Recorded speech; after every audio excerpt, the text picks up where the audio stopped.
Hello, I'm Tom Davis, the president of the Interfaith Veterans Workgroup, and I'm here to give you a primary lesson in how to use your cell phone to take good pictures and video.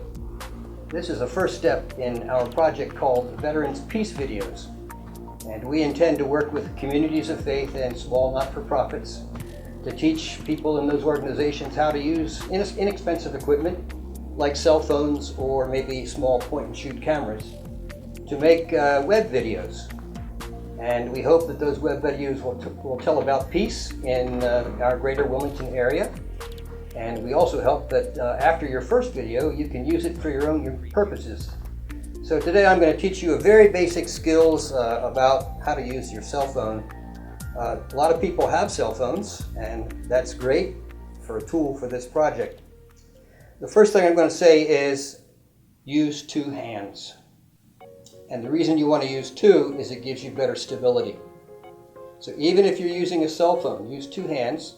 You may notice that I have a wristband on my cell phone attached to the protective sleeve around the edge.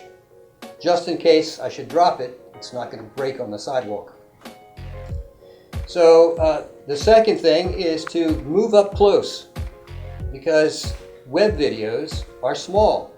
They're especially small on screens like this, but on all screens, even bigger desktops, web videos are relatively small. So you want to move up to your subject. A lot of people, when they're photographing people, they want to get all of the person in, including the shoes. But that's not terribly important. What's important is like from the sternum bone up to the crown of the head. And so move in as close as you need to frame it that way. And that way the viewers will see the faces of your subjects much better. So first, in review, first is to hold with two hands, and secondly, move up close.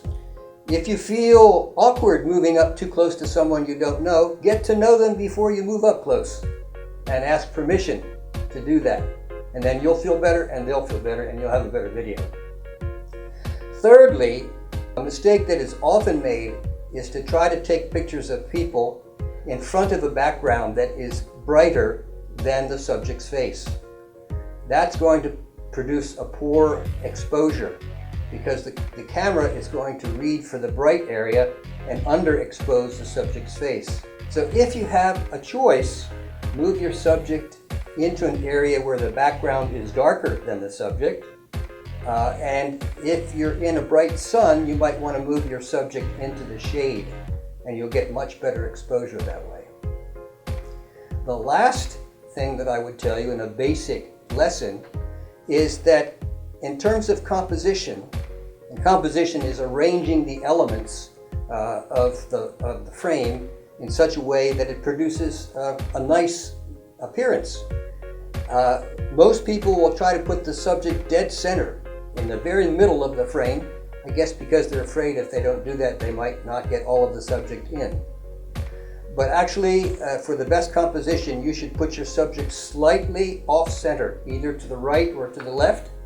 There is a rule called the rule of thirds. I won't go into that today. I think if you just keep in mind you want to put your subject slightly off center, you will end up with a better composition.